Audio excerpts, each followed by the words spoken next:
My BlackBerry won't turn on. I just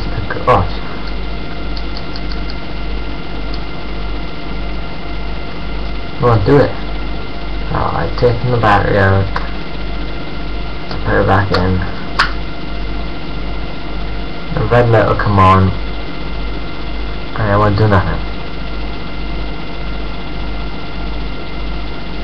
I'm kind of worried now because I don't know whether like turn on in a few hours or what. I don't know. There's no warning is it gonna do it.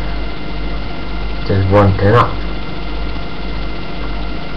Piece of shit. So anyone knows any ideas, just like help me. Cause this BlackBerry's got everything on it and I need it all off it. So I'm gonna burn it soon if it doesn't turn back on.